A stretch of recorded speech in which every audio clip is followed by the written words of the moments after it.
What's up, guys, and welcome back to the Try Time Podcast. I'm Matt. And I'm Callum. And you join us for episode 76, where the rabbit is out of the hat and the magic has been completed. There you go. Don't say you don't get a good segue on this podcast. It is, of course, Magic Weekend that has just finished. And let's face it, it's the talking point of the whole rugby weekend. It was a talking point heading into it.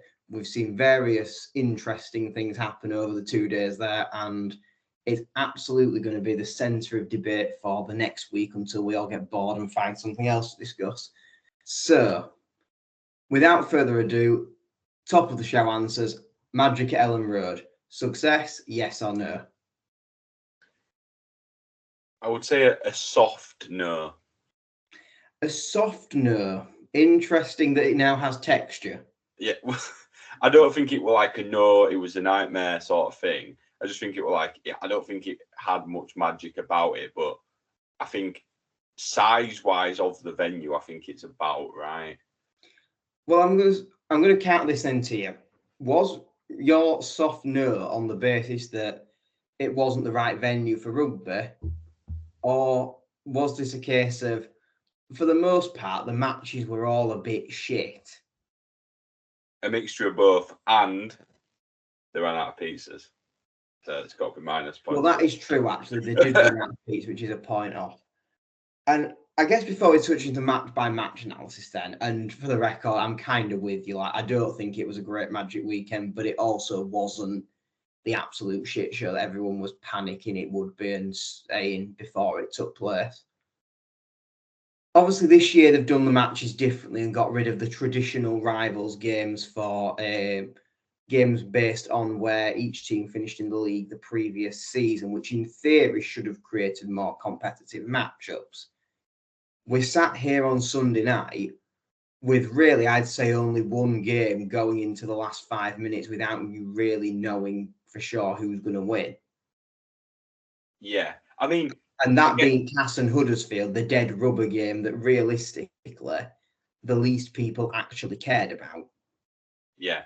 I mean, to play devil's advocate with that, let's go through it now quickly. The rivals, if there was in the rival structure, the games would have been closer? Because you've got Saints Wigan would have stayed. Well, Saints Wigan happened anyway, so I think we can take that one out. You've probably then got... You've had Hull Derby, which KR would have walked. It's 100-0 probably, yeah. London versus Catalan, I think, would have been a very interesting game. Yeah. As the expansion rivalry that had probably about 1,500 fans combined, which would be absolutely dead. You'd have to shove that in the middle of two big games, wouldn't you? Probably, Once you've got people in the ground they're in, then you'd probably have to go Hull Derby, Duff game, then either Leeds Cass or Wigan Saints, because that's what I'm assuming we would have done. We'd have had Leeds Cass again. Leeds Cass, which again I think Leeds would have rubbed their hands together for. I think so too. And then you got, what did you go, Salford Wire? I don't know. I think Salford Leeds worth keeping. But then what's the other team on that? Huddersfield. Oh. Which isn't really a rivals game, but whatever way you put those four in, you're stuck with one that's a bit stuck out. Not really a rivalry, is it? Yeah, although I'm trying to think, location-wise. Because Warrington, of course, used to have Widnes back in the day. Yeah. Huddersfield have never really had one, have they? No, because, I mean, who's gone down last year? Wakefield, which probably would have been Huddersfield, which freed... Well, Wakey would have had Cass and you'd have had Huddersfield, realistically. No, because they loved Leeds and Cass, didn't they? Because that's what we've had for years. Yeah, true. But if I were doing it, that's what I'd do anyway. But that's fair. Them teams anyway. But either way, like you've tied up West Yorkshire, but then you've got Catalans who are kind of that dead rubber team that don't really have a natural rival because Toulouse aren't up. This is the answer, innit? Go 14 teams and have the French derby. Yeah.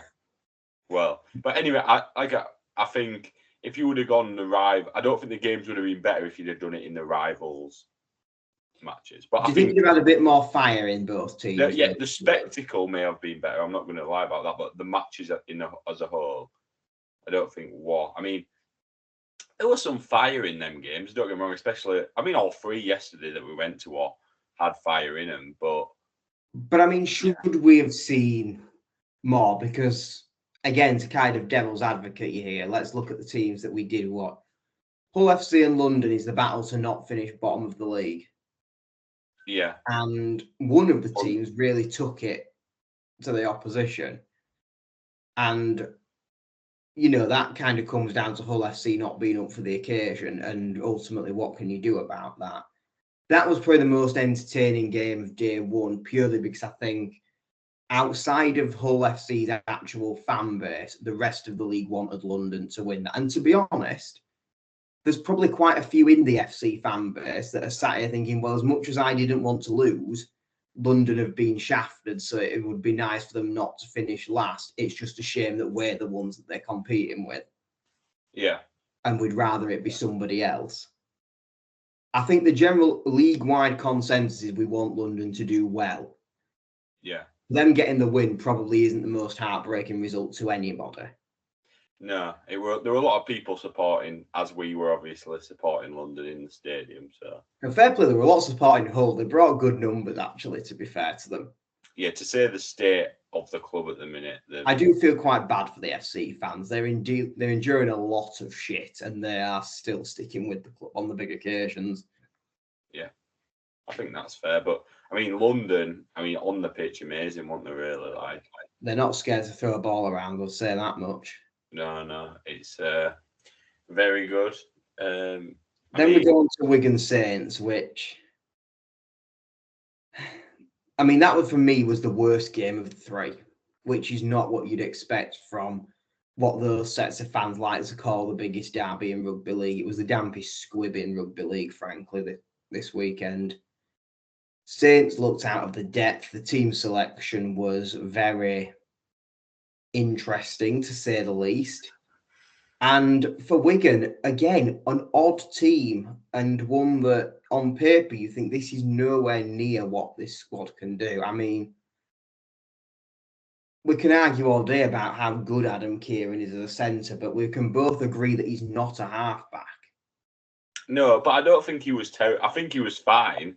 I think he was fine, but I think that's also because they were basically up against a team which, with that lineup, would have probably struggled against the upper championship, which is not what you say about St Helens very often. No, I mean, Wigan did well to they kind of killed the game off and just managed it out, which made it a bit of a boring spectacle, I guess, especially in that early parts of that second half. But yeah, it was 12-0 after nearly as many minutes, and at that rate, they could have gone on for 50, but they managed the game. They played the sensible head approach and just kind of crushed St Helens emotionally.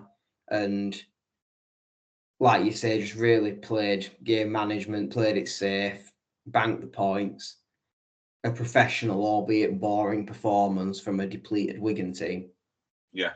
Even more so with the loss of Farrell, which, depending on how serious of an injury that is, that could be a big blow heading into their very close run season end battle with Hull KR and to an extent Warrington still.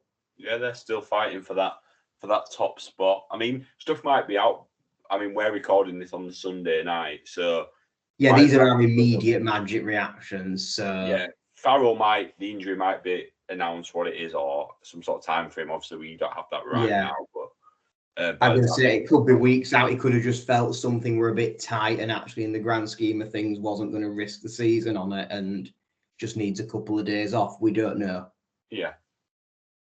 I guess saying Warrington's still in it is the perfect chance to discuss then Warrington and Leeds, which, again, it was kind of a game that promised so much and didn't really deliver. Leeds didn't offer very much with Brodie Croft out, and likewise, Warrington the first half especially, were very evenly matched. And it was only really as the game progressed that you started to see those little bit of sparks from the likes of Williams, from Duffy, that star quality spine that they have, that kind of carried them through. And I mean, unfortunately, and it feels like we say this far too often in these games, it was once again a referee show with Chris Kendall deciding to basically think he was on play your cards right at this point, because everyone I have spoken to in the media aftermath of 24 hours is agreeing that none of those should have been cards, and genuinely have no idea what he's actually seen to issue them. Yeah. And that comes from Leeds fans, Warrington fans, neutrals. Don't get me wrong, the right team won. But again, I think for both teams, it's probably a sour taste, because the talking point isn't how good Warrington were or what Matt Duffy did to get the hat trick. It's, is Chris Kendall mentally challenged? Yeah, I mean... And I think while we're on the subject, actually, can we all agree that Rush is not yet a Super League standard official? The man is more out of his depth than a toddler in the deep end of a swimming pool. Yeah, I agree with you on that. I think there's too scared to make, too indecisive, too scared, almost, it seemed, in that first game.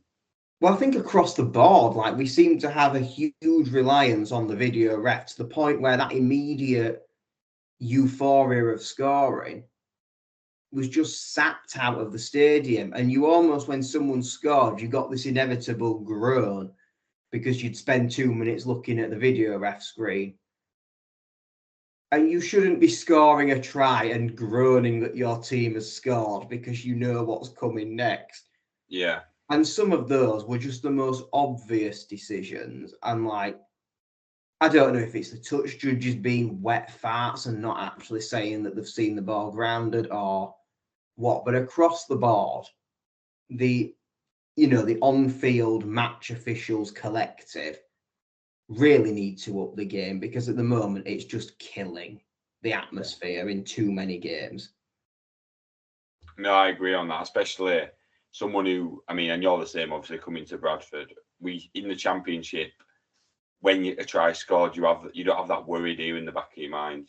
If a try, as soon as referee steps back, goes to put his hand down and takes a try, you either have that feeling of elation or sadness, I guess, if your team's conceded. But don't you? It's definitive.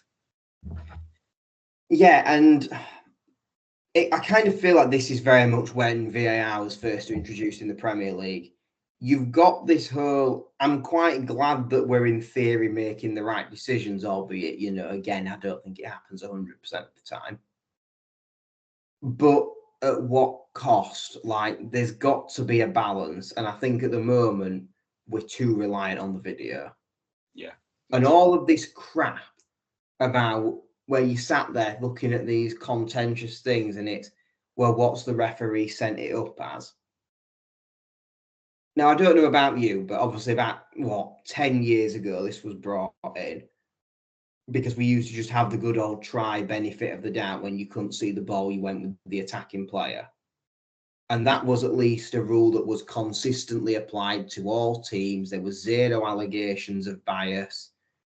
If one's gone up to the video ref, you can't tell if it's grounded or not grounded. There's no image that shows separation, but also nothing that shows on the ground. You back the attacker. Yeah. It's plain and simple. You don't like it when it goes against you, but ultimately you know where you stand. If you're sat there and you've got two near identical situations, one's been sent up as a try and given, one's been sent as no try, you sat or stood there thinking, well, this is the exact same as what we've just conceded, yet we get no points. Yeah. It's bull, frankly. And that's probably next on the list of things that need scrapping. The on-field call with video refs. No. If you know what you're doing on the pitch, make your decision. If you don't, you're delegating it to your assistant, not delegation with ultimately final say. Because it's not like we've got some bit of a kid trainee ref on with a screen. It's another qualified professional match official who is in the Super League match officials pool. They are more than competent enough to know what they are doing, in theory. Well, you'd hope so, wouldn't you? Yeah. Which, if they're not, then that's a wider question of why are they in that pool. But that's a separate conversation. Yeah.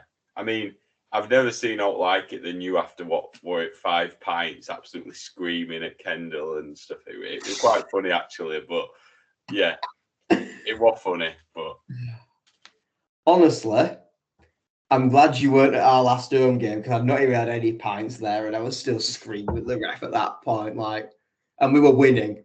Like, yeah, I was just way too into the game at that point. But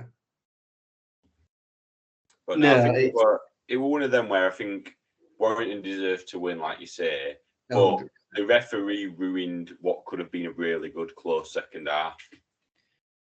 And yeah, and I mean, we've both spoken to friends that were watching it in the ground on the. I mean, we had one. How did he miss Ashton's knock on down at the Revy stand end? I don't know Ellen Road well enough for this. Yeah, I'm not sure. But obviously, we were sat on the other side of that, so didn't really get the same viewpoints. But again, is it right that these are the questions that are asked and the talking points after a game, or should it be actually Warrington played really well, Leeds didn't turn up, Dufty showed his star quality with the hat-trick? That's what we should be saying. Yeah. The fact we're not is worrying. And I guess on that we'll go into day 2 to see whether things at least got any better. And well, if you're a Salford fan, no, it didn't, considering you got absolutely humbled by Lee. Nilled as well, which is kind of crazy. That's Salford and Saints, the 2 nillings. Yeah, and I mean, FC won. What's that, the 19 grand final? Yeah. Not a single point scored between 2 former grand final sides. Well, you know what that is? It's the lack of Chris Wellham, isn't it, for Salford? I mean, God knows what Saints' excuse is then. But yeah, Salford never got going. Obviously, I didn't see too much of this game, with obviously, like you say, heading over to Odsall to enjoy some video refless championship drama. We'll touch on that in a second because I know Callum will have a lot to say on it. But yeah, Lee did exactly what they need to do. They've got themselves into that leading chase position of 7th, for 3 points off of the trifecta of teams in them playoff spots. Which worryingly now you'd say, if Salford don't come back from this, all 3 of those in free fall. Yeah, definitely. It's like nobody wants to be in the playoffs this year other than the top 3 who are, Wigan and Hull KR are locked in, I think, now. Warrington are only going to be a week or so behind them. Yeah. The race is on, and Lee have put themselves now in pole position of that chasing pack. Salford, I think it's more the manner of defeat that would be concerning for the fans and for Rowley, because they didn't look threatening from the bits I did see. And I don't really know where they go from here, because they've always gone up for it for the big games, but equally they've had scares at London against teams that they shouldn't be. Yeah. And this was a London that were in really poor form at the time, rather than the bit more confident, resurgent Broncos that we've got now. Where are Salford in this pecking order? Because this feels like a team that can really get up for the big occasion of playing the big team. But when they're not necessarily the underdogs, they're in their own heads and they go to crap. Yeah. And the problem you've got now is they're the team that's in 6th. They're going to have to be in their own heads because they've got to perform. And the pressure will be on. And are they mentally strong enough to do that? Yeah. And this is the problem that Rowley's faced his whole career, isn't it? Yeah. Like, you look at why some people are divided over whether or not he is an elite coach, and it's this mentality issue of he's not actually gone on to achieve it in the Super League. Yeah. And if they bottle playoffs this year, I think this is it's a tough one, because no one expects them to be in this position. And you look at our predictions at the start of the season, we had them around 8th, 9th in that Huddersfield kind of remit. So they've still surpassed our expectations, but it's now almost got to the point where it's a disappointment if they don't make it. Yeah. Because they've almost done this for too long now. And you look at who's behind them, obviously Leah next, who just absolutely stole the momentum on them. Leeds, who frankly didn't put anything up last night, but you'd still probably say following that win against Wigan, will be cautiously optimistic looking at the games they've got coming up, particularly Catalan on Friday. That's a chance to make 4 points too on the French team that frankly have not travelled well all season and again really, really struggling. No, definitely. It's going to be an interesting one. Then obviously go to day 2. Catalans in that one where we just touched on. They again won trial game. It was another magic drubbing. Hull KR, who frankly couldn't even kick their way out of a paper bag at this point, was still able to score points aplenty. I mean, at one point, Mikey Lewis was on a 20% conversion rate. That is shocking at Super League level for your team's kicker, especially not when you're just scoring them out on the wings all the time. Yeah, especially when you want to kick on and challenge for the title at the end of the day. Because we were discussing this, weren't we, on the walk back after the game? And it feels for me like Hull KR have currently got what they need in the bag. I think they could win the league leaders this year. Because on a game-by-game basis, they're managing things really well. You start to then look at these knockout games where, realistically, they're going to have, well, I guess there's 2 scenarios. 1, they win the league leaders shield. 2, they don't, obviously. I'd say if they win, they've got the team that finishes 4th, which is going to be obviously one of I'd say 4th, the lowest place of the eliminator victors, which is going to be 4th, 5th, or 6th. So you're going to have one of either Saints, Catalan, Leeds, or Salford. All 5 of those teams, I think they could turn up and beat. As much as that will be a team that's going into that with their tails up, Hull KR could just equal it if they turn up, go and blow any of those out the water on the day. Yeah. If they don't and they finish 2nd or 3rd, they're going to have to deal with one of Wigan or Warrington in that net, because they would almost certainly, well, I mean, I say this, assuming they're to then win the eliminator, they'd have to deal with one of those. Yeah. I think basically those are kind of the games when it's knockout rugby and that you start to think, have they got it in them? Because unless they're going to go and blow them out by scoring 3 tries more, you're going to start to rely on kicks. And, you know, we've seen in that race for the playoffs and the championship, missed conversions have defined games this week. And if Hull KR can't kick those 2 points, that then becomes a try behind, a converted try behind, 2 scores being wasted from the tee. Yeah. And you look at that squad, and I don't think there's anyone who could kick. And then you've got to think, if you get to a grand final, you have not, 90% of the time, you are not blessed with the luxury of wasting all your kicks. No. You have to be on it. Especially if you're playing against a Wigan-type team, which they probably would be. Because realistically, you would say you expect, unless those 2 happen to meet in the semi, Wigan-Warrington is probably the most likely pairing for the grand final at this stage. Yeah. Now, obviously, if Hull KR win that league leaders shield, that physically can't happen because they're going to be the top 3. Yeah. Which means either one of them's going out in the eliminator, whoever finishes 3rd, or they're playing each other in the semi. Yeah. But I'd be shocked if it was them versus anyone who wasn't one of those teams. I think one of Wigan or Warrington is almost guaranteed a grand final spot at this point. Yeah. And in those games, you start to think that's where, for as good as Hull KR are at scoring tries and striking, Warrington and Wigan are just as good at that. The difference being Kieran, Smith, Thewlis, Ratchford, all of those are very good goal kickers. Hull KR have got Hiku who sends it wide from in front of the sticks. Lewis on 20% in a big match, and that obviously didn't matter, but it's going to matter on that stage. Who else is there?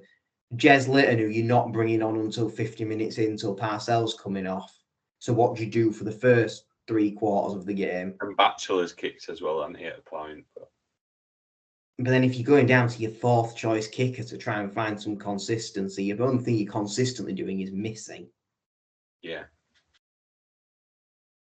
And then, because what's the alternative? Bin May often play Ben Reynolds just so you've got someone who can kick 2 points. Don't talk to me about Ben Reynolds. It's too early, man. Well, I mean, that wasn't what cost you. That was your own fault. But anyway, we'll come on to that afterwards. So that's my worry with Hull KR long term in this season. And I guess to wrap up the weekend then, the dead rubber, Cass versus Huddersfield. Finally a close game.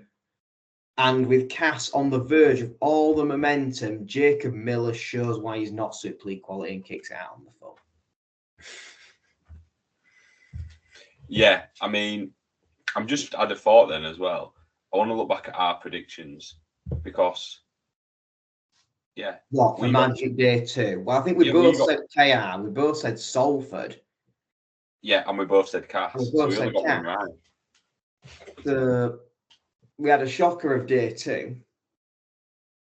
Yeah, which is, I mean, I think the biggest shocker that you could always, I mean, scoreline wise, I guess it is the Lee Salford. It's Salford getting nilled, but you, if you just go purely on result, I would have expected it was not out of the question that Lee could turn him over. I thought Cass would steamroll Huddersfield. I mean, fair play to Huddersfield. I'll give him credit. I would expect a close one, but I thought that Cass were the clear favourites, though, weren't they? I don't know, you know. I think this was always going to be a 1-score, 2-score game. Well, I thought Cass with all the sort of support and I don't know. I fancied Cass big time for this. I think, yeah, and I mean, from what it's the halfbacks for Cass fundamentally. I mean, Milnes is solid, but I think his decision making in the big moments is still leaving a lot to be desired. And we all know my views on Jacob Miller. 10 years ago, perhaps, but not anymore. Yeah, I think that's fair. Whereas Huddersfield, the manager, I mean, twice they had a player in the bin and they didn't start shipping points. They did what they needed to do. It was professional. Jake Connor kept his head screwed on, which is always a bonus. Yeah. And of course, I mean, the second of the sin bins was probably one of the worst attempts at a shot I've seen all season. And of course, it was Fenton. Oh, all right. Oh. Yeah. So he'll be running from the judiciary and the NFL panel like he did the police. Allegedly.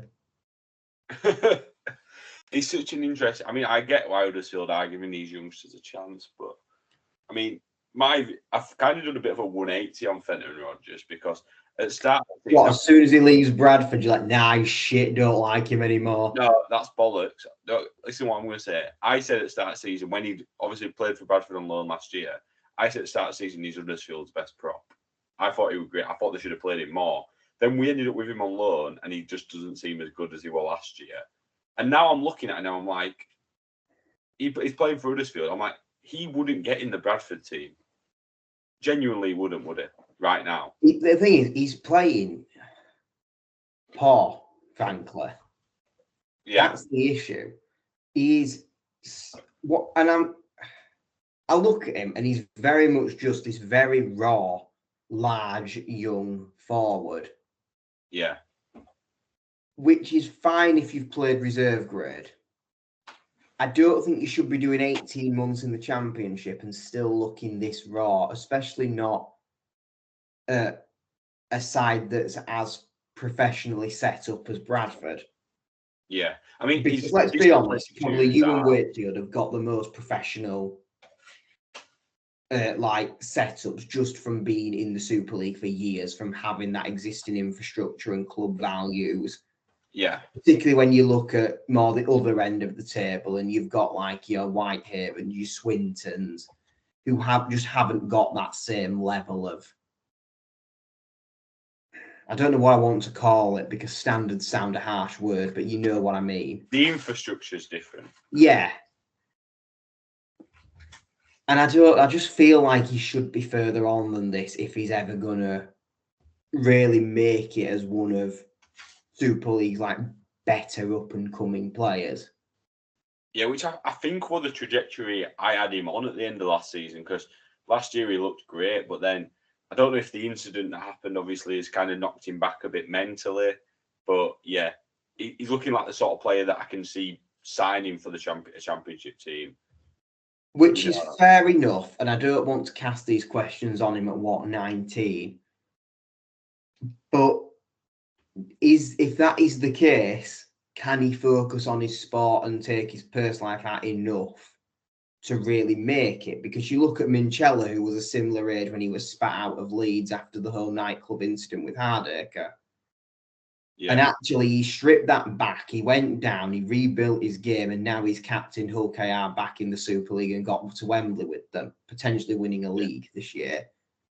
Like, he actually had the maturity to say, right, okay, I'm a grown-ass adult now, and if I want to make it in this sport, I've got to put that first, and delivered. And now that gauntlet's being set to Fens, and he's got to do the same if he wants to have a similar sort of career and be somebody who's on the periphery of like the international setup. Yeah, no, definitely, I agree with you. He's still so young and so raw, so he's definitely not. And that's why I don't want to write him off, because time is still very much on his side. But mentally, this is a massive curve he's got to overcome. Yeah. And the risk is if he doesn't do that in the next year or so, he's going to be cast aside, because the next Fenton will be in the academy Reddit who's not got these challenges in terms of focusing on his game versus his personal life, and will probably overtake him in the pecking order. Yeah, that's fair. I think that's Magic dissected. Yeah, poor quality games and just kind of didn't have that bit of magic about it, it seemed. Don't get me wrong. Is Ellen Road nice enough for this as well, or is it a bit too dated at the ground? Because for me, that's part of the problem. Like, I don't think the facilities were really up to that big special weekend feel like Etihad was, like Newcastle was. Yeah. Like, and as much as it flopped ticket-wise, even Anfield is probably better physically in the ground than what Ellen Road is. It's the same conversation we have at Old Trafford, where it starts to feel dated, but at least that's got tradition with it. This obviously hasn't. Yeah, I think the good thing about Ellen Road to a degree is it's very an intimate ground. You know, there's no gaps. It's tight in. You know, a bit too tight in some seats on the old lanes. Yeah. But atmospherically, it is quite good, and I think it's perfect for what it's been used for in the past. It's been great when used for a World Club Challenge. When it's been great when used for a World Cup semi-final between Australia and New Zealand. I like it for that. I really do. I think it's got that sort of international type of game feel. But I think for this, with everything that's around it, it just didn't work. I used to love going to the Etihad. They're some of my fondest memories of going to watch Magic Weekend, even though Bulls used to get absolutely dicked every. Do you know what I think the problem is for Magic? I think you need somewhere that's got a life outside of the stadium. Yeah. And this is, I think, the biggest criticism of it. And actually, this is one that, Leeds United, they can't do a thing about particularly. Because what made Newcastle such a spectacle was that you could go and you could have that weekend there and you were close to everything. You go to Ellen Road, what do you do? We had a half-hour walk to find a dead Weatherspoons and a shut set of restaurants. Like, it's just not. And we know the area really well as well. Other people wouldn't. Like, where, you know what I mean? God, we were local guides for the bunch of Scousers, weren't we, at the end of it? Yeah, which is, again, you've got people, and that was a good half an hour after the last kickoff, a good half an hour walk away from the ground, saying to us, where can we go to get some sort, that's not the city centre, to get some sort of, drink, food, atmosphere to a degree. And it's like, yeah, at Newcastle, you walk out at ground, you're there. In Manchester, it's a short walk into the centre, really. You've got the blooming tram thing that they've just put from all the Etihad campus, haven't they? It's even better now than when we did Magic there. Yeah, because now as well, they've got the tram, but they've also got, because they've got all the Co-op Live there, because I've been there recently, they've got it's all like a guided, it's lit, very well lit, like walkway that takes you basically directly into the city centre, and it's all signed. It's like 5 minutes to go to the city centre. Do you know what I mean? It's properly built. Whereas you couldn't even walk it in Leeds, to be honest. Or you wouldn't want to. You wouldn't like. Why would you want to? Do you know what I mean? It's not. You definitely wouldn't, knowing the route you'd have to go. Not unless you wanted to literally be crimed. Yeah, exactly. So I think it's, maybe not a success, but I mean, I've got a suggestion for you, and this is one I've kind of been touting round. Should Magic Weekend have a fixed home, or should it naturally be a touring venue? I think it should. I mean, it's never going to have a fixed home, because even when we've been at Manchester and Newcastle, they've only been for a couple of years. So I think touring, yes, even if it's a 2 year on, 2 year off, or an alternate years, I think that only depends on when it's announced. Like if you're announcing it when you announce it fixtures, it doesn't work. Like if I'm going to Dublin for Magic Weekend Day 2 should be closing with the announcement of next year's venue and dates. That should be what fully brings it. You know, I'm not saying we do a fucking closing ceremony like bloody Olympics where we pass the torch from one mayor to another. But like, you know, the conclusion, we should be waking up on Monday morning knowing at 9 a.m. that the dates and venue for the next year's event is going to drop. And then or even pre-plan it more than that. Do it 2 years in advance if you can get it booked in. I mean, that might be more of a struggle to get booked in, but I'm kind of just thinking keeping that hype. And if you have a really good Magic, people are really excited to book for next year. If like this, you're kind of thinking it's probably 7/10 of the mark. It's not perfect, but it's not a disaster. You're thinking, all right, let's see what they'll come up with next year. It might be more promising. And I think it gives you that more of a chance to really go for something risky. Like, you know, people have always said Magic in Dublin would be brilliant.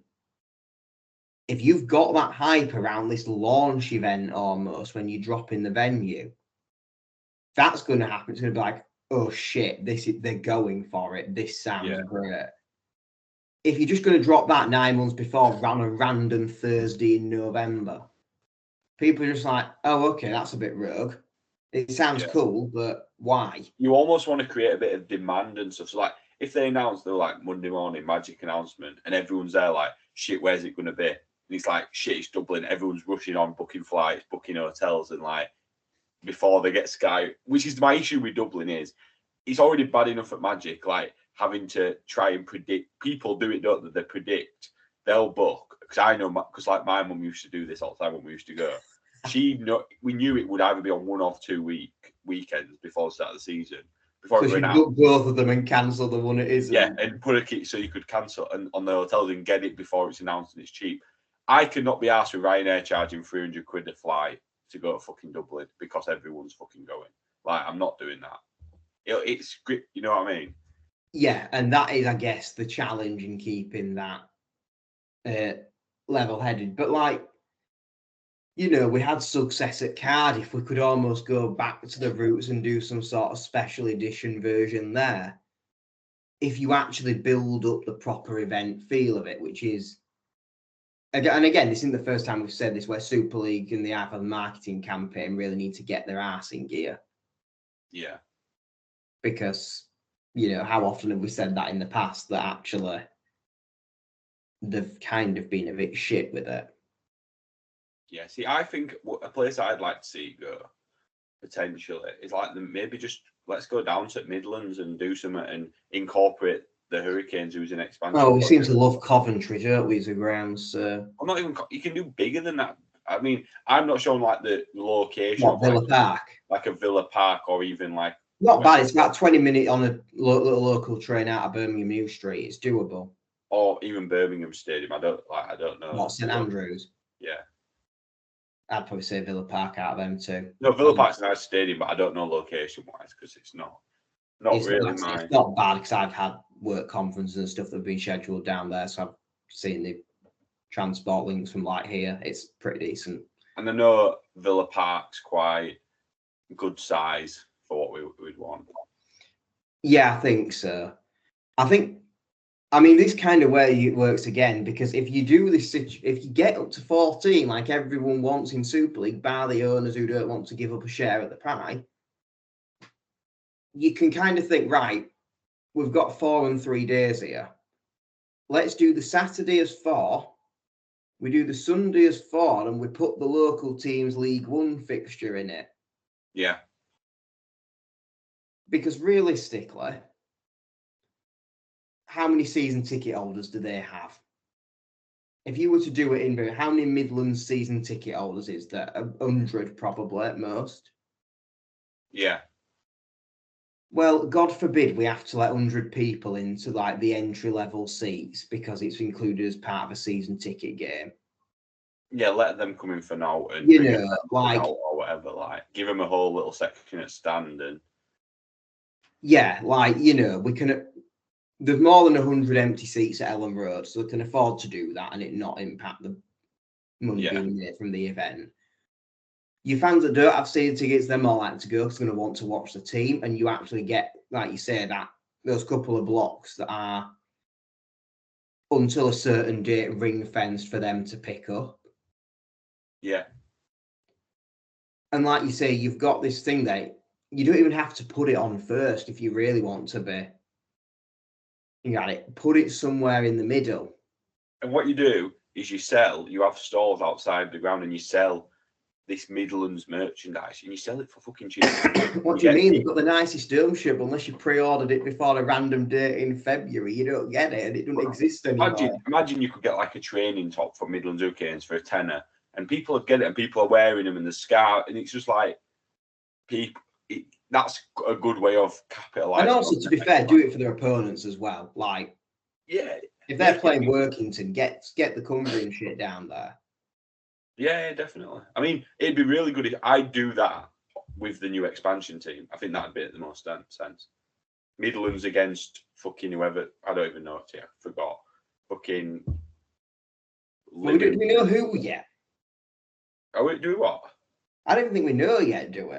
No, but I mean, I'm trying to pull a name of I forgot the names of the teams that have applied. Who have? Ghoul, yeah. Ghoul Galacticos or whatever they're going to be. Ghouls. I'm pretty sure it was Vikings or something. Yeah, it must have been. Surely it's not Vikings, they're not. Oh, yeah, it's the Viking off them versus Widnes. Yeah. No, I can't remember exactly what it was, but it was. I think something like that could work. And I mean, like we say, I think Ellen Road wasn't a success, but I think it showed that there is potentially still life in the idea of Magic Weekend. And I think we need to go. I mean, like you say, it comes down to size, doesn't it? Because I almost think there's a point where people will say, "Oh, why have you gone for such a small venue?" But right now, it's not selling out. Yeah. I think you almost want a sellout. Yeah, you need it to create demand. So not everyone can get tickets. Yeah. Because that's how you build demand. So if you want to go rogue and, somewhere we've tried to have a team before, it didn't quite work. Did we really give it the right support? You're looking at, say, Ashton Gate in Bristol with like 27,000. What did we have? We had 30,000 there yesterday and less than that today.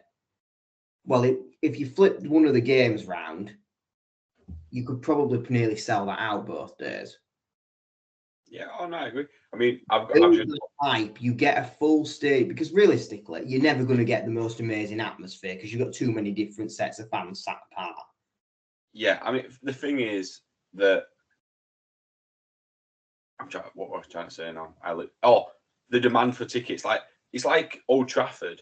Old Trafford tickets came out like a year ago for this year. They're still flogging them. Yeah, but England test. We've been saying for 3 months we need to book them. We've made zero effort to do it yet. Because we know they're still going to be there. They're still going to be there. Yeah, exactly. Like they're not like, which is the point. But also, I've just had a really good idea for revolutionising rugby league. Right. Oh God. Midlands is one idea. I reckon. Give me Etihad. Right, back to Etihad. The exact same weekend. Your tickets for both fucking pitches on their other pitch. The pitch that's like a 10k. I don't even think it might be 10k, but like like the women's Man City. Yeah. Summer bash there, and you make it a full Magic Weekend. You got championship games going on. Kind of try and stagger them so it's worth people coming out and they might catch some of that, just to make it busy and just more people.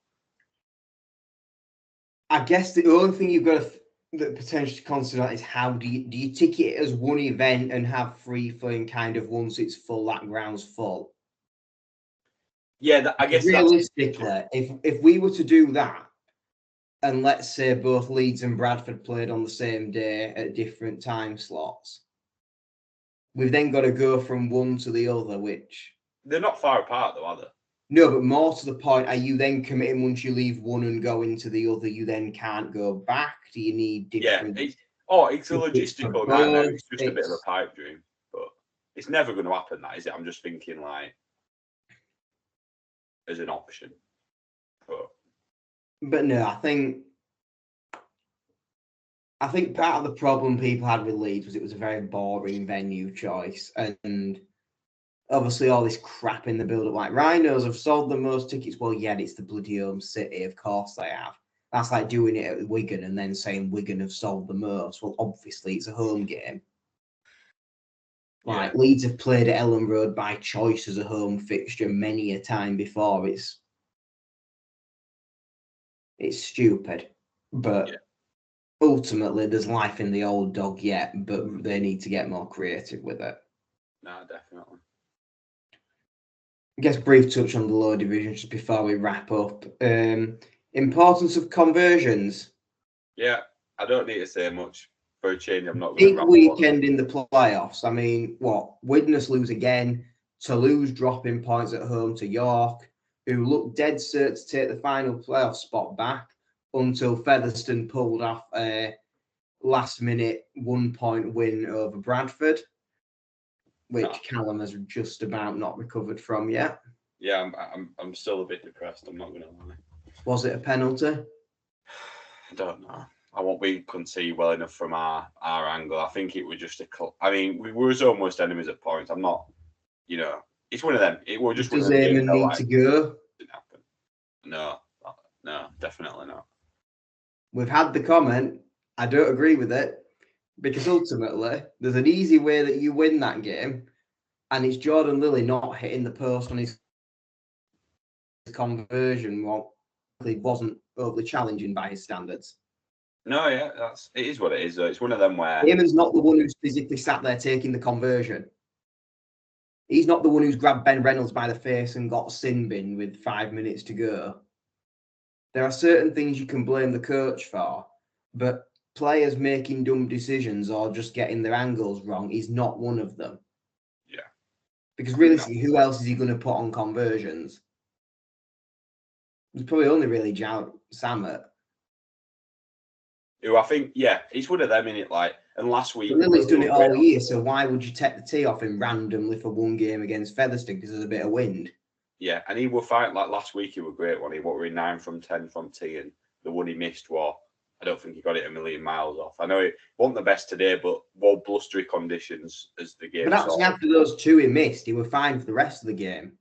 Yeah.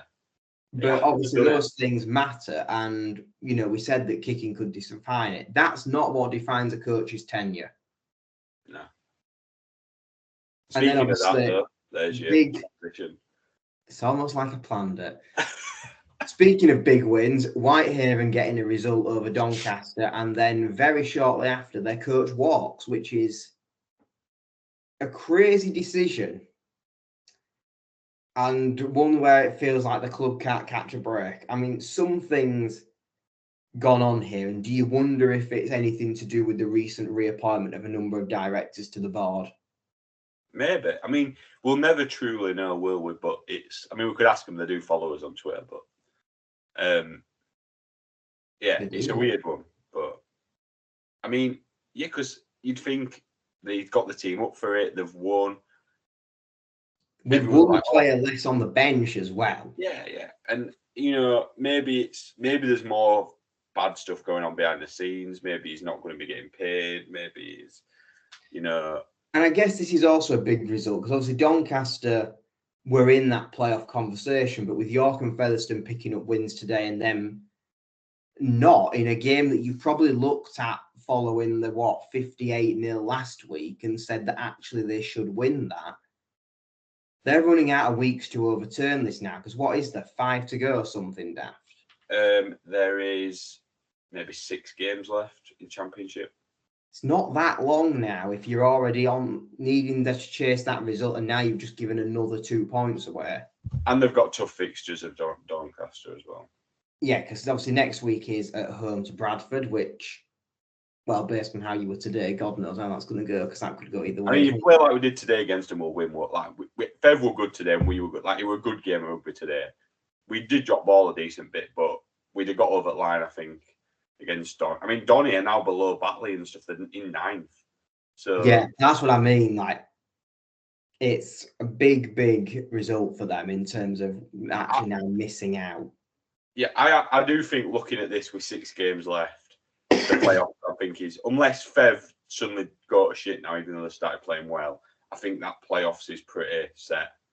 Maybe not that order. It's probably only really York you look at and think they could cause a late. Obviously, they did it last year and they've just beat one at Toulouse, which is something that only Wakefield and Swinton have done this season. Did Swinton didn't win in Toulouse, did they? Was it home or in France? Because Toulouse, there's 3 teams that have taken points off Toulouse in Toulouse, and it's Bradford who got a draw, Donny won, and one other, but I can have a look now. I think it might be Sheffield early on in the season. Yeah, I know Swinton definitely beat them in round 2, but God knows what. Swinton beat them in Toulouse. You're right. And then the only other time they've dropped points in Toulouse is Bradford and Donny, because they beat Wakey, didn't they? They did, yeah. So no, it's interesting. I think Sheffield are a team that potentially on the come down in terms of that playoffs, but they're also like 6 points ahead of York with 6 games left. It's a mountain. It's a mountain to overcome. Really, the games have really kind of flown. This second half of the season have really flown by. Really. And Widnes have started to fall too, and they're not. I mean, none of them wanted it this. I mean, all 4 of them, 2 to 5, have all lost. So, but I mean, Donny's fixtures aren't terrible. I mean, they've got Wakey last game of season, which. But obviously, we say this, but they've just lost away at Whitehaven, which is probably one that you would have said. Yeah. Win. They've got to go away to Batley, which was a big game in that race. And with Batley now ahead of them in 8th, I mean, Batley won't have given up on being the really rank outsiders to steal 6th at the end. Yeah. No, I think Batley, they've got Batley at York next week away. See, that's going to be a defining one, I think, because who really is that? Whoever loses, that's out of the race for me, potentially. Unless you come in a situation where all of those teams have lost and it's kind of like a neutral week, you think so, because Batley have got tough fixtures, I'm not going to lie. Like, Batley's but then Doncaster, I don't think is clear, because I mean, you've got Bradford still to come. Then you've got away at Batley, you've got Wakefield last. That's half of those that you're probably going to say are tough games. Thing is with Batley, and they're already 6 points off Sheffield. Well, that's the other 3 games. That's without Sheffield not getting another point. Yeah, I mean, Batley, York away, Widnes at home, Doncaster at home, Bradford away, Whitehaven at home, Toulouse away. So that's like one of them where if they win like 4 of them games, they'll be there because they've taken points off the others as well. Well, that's the other thing, because you're looking at particularly Widnes, York, and probably, I mean, I think Widnes at Mount Pleasant is doable. Yeah, no, I think potentially. I mean, and I'm looking in terms of for like the race for 2nd or 3rd. Like, I think we've probably got the best run. I mean, we've got Donny away, Dewsbury at home, Sheffield away is the toughest one, Batley at home, Fax away, which could be tough because it's just that derby game, and then which again, that's another one though, isn't it? Sheffield, because if you're losing points there, they're catching up and are right on your heels. If you beat Sheffield, that's yet more free fall from them. Yeah, we'll have to see what happens with Sheffield. Friendly fire is going to be the biggest thing that costs somebody currently in that top 6.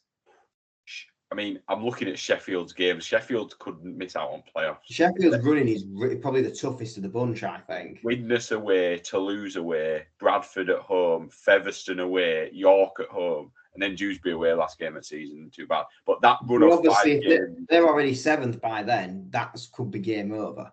Yeah, and they've just lost York is going to be a big one because by that point York could literally be right on the heels, and that could be the game for 6th. Yeah, Sheffield are going to have a lot to say in this race. I mean, it makes me feel good as a Bradford fan that we're only 2 points behind them when we've played a lot of the tough teams outside of Sheffield. Really, they've got the run of the tough teams, so it's an exciting finish to the Championship, which is what you want in it, I guess. Outside of Wake, obviously. Yeah, Wake could have ruined this season, but anyway. But yeah, I reckon we're nearly going on to an hour. I reckon we'll finish that there and subscribe. Yeah, shirt at 1,000. We didn't plug it again. Yeah, I know we didn't. I kind of remembered when we at start, but we just got into it, and people know by now. We'll be putting some more posts up about that and trying to get people to do it. Because our fans on Twitter who are sharing this for us, even though we're shit at remembering ourselves, thank you, and please do again, because prop us up when we've let us down. Thanks. It's one of them where, if you already subscribe, you're better getting everyone you know to subscribe, because then it's going to be quick. If we never get to 1,000 subs, then no one gets a shirt. So you need. But we've set the end of year timescales. If we get it on the 2nd of January, then we've also got a tough decision to make of how nice are we feeling. I think we get it on a roll. Murdered our wallets. Yeah, I think we can. We can still do it, but yeah, I think. Yeah, and also, like I always say, but audio. There's a lot of you who we probably don't acknowledge enough who just listen to this on Apple Podcasts and Spotify. Like, there's a good amount. We just don't know who you are, so it's kind of difficult. Like, thank you for being there, anonymous people. Yeah, it's not as readily available to see them stats. Like, you don't see them stats on someone's Apple Podcast page. You have to then go through like the thing that I have to go on to see it, and it's great like that. There is so many of you do listen. But also, just go over to YouTube and check out his other stuff. Like this weekend coming up, we've got our vlog of the Saturday we're at Magic Weekend. Last week, we had the top 10 standoffs in the Championship. We've got every position there. We've got so much good stuff coming out on Saturdays. I just realised I'm probably pissed for half this vlog, aren't I? Probably, yeah. So that'll be fun. So if you want to see Matt pissed, then get ready for Saturday. 5 o'clock Saturday. There you go. Set your alarms. That's a sight for sore eyes. And yeah, thank you again for staying tuned, and we will see you next time. Yeah. See you later. Goodbye.